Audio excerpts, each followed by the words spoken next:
Hello, everyone, and welcome to the Only Women Entrepreneurs podcast, also known as the O Podcast, hosted by yours truly, Rosemary Cescolini, former high school teacher turned successful entrepreneur simply by pursuing a non-traditional career in manufacturing. Manufacturing, you say? Yeah, I said manufacturing. Manufacturing is a word that just doesn't go hand in hand with the word women. Also, it's a place where women don't feel like they belong, or in any other non-traditional career such as construction, plumbing, HVAC, electrical, mining, and welding. And that's just to name a few. These careers society has labeled as blue-collar trades. The word blue-collar, it started in the 1920s, and it is when blue-collar workers, they were performing manual labor. They had to wear dark clothing so you wouldn't see the dirt that accumulated on their clothes while they were performing their tasks.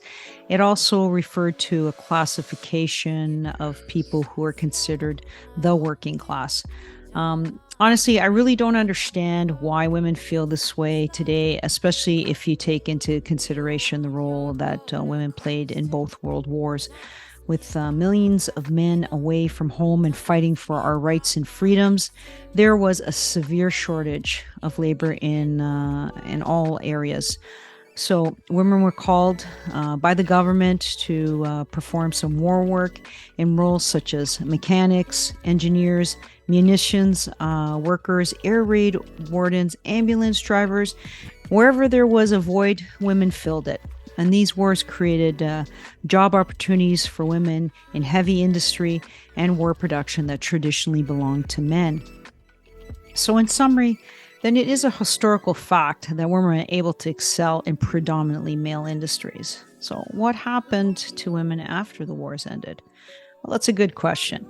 Women were basically expected to give up their wartime jobs and resume their homemaking roles. And that was going to be a full-time job for them. Those women who didn't have that responsibility and had a career outside of the home, they were expected to go back to their clerical and service sector jobs.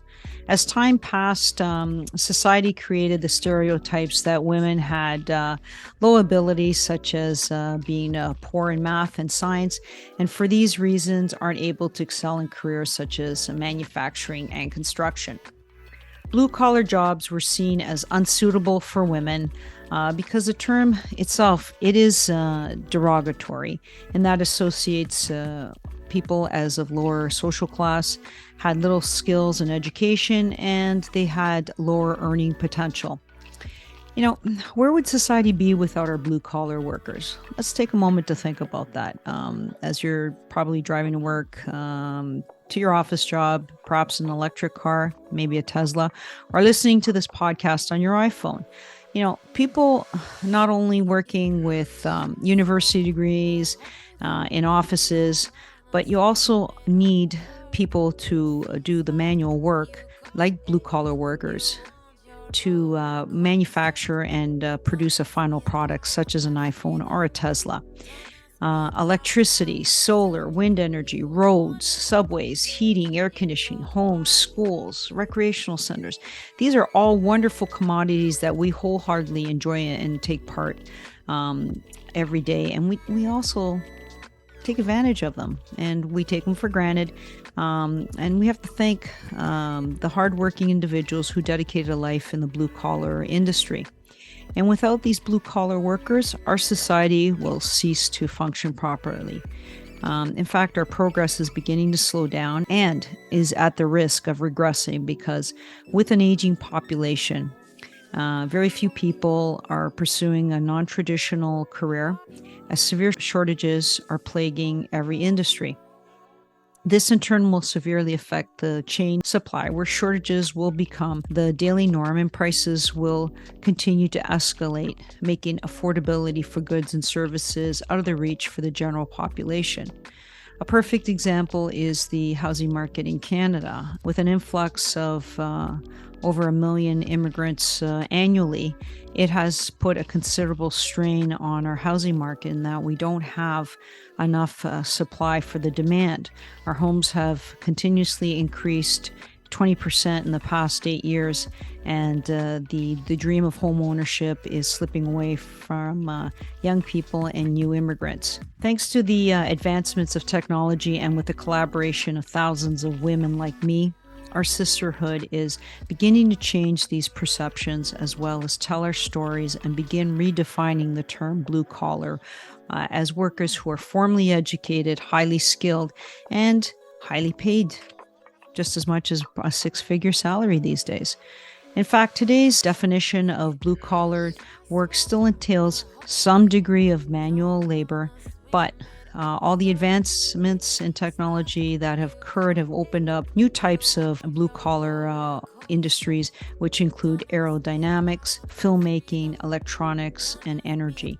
Even though they may not require a four-year university degree, some blue-collar jobs, which are highly skilled, require specialized training as well as a license or certificate from an apprenticeship program or trade school. These are the reasons why I decided to start a podcast and share my experience. I'm confident that women can lead and dominate a career that they are passionate about in alternative areas of employment or entrepreneurship. I want you to join me each week as I speak to women who are living the best lives possible by either pursuing an alternative career or owning a business that serves the manufacturing or construction industry. My mission on this podcast is to provide support, guidance, and resources for young women to help them better select lifelong fulfilling careers in manufacturing that will help them in achieving their untapped potential. Thank you so much for joining me on this episode of the podcast. I hope you enjoyed it.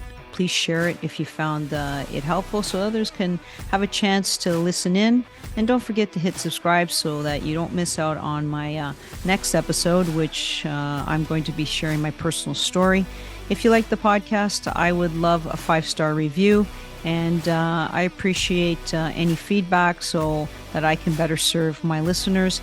Make sure you come and interact with me over on Instagram and TikTok. You can find me also on YouTube. If you require further information or guidance for career selection or starting up your own business, be sure to look me up on my website, onlywomenentrepreneurs.com, where I offer individualized training and business programs as well as personal development. I'm so excited to connect to you on my next podcast. Thank you so much for tuning in.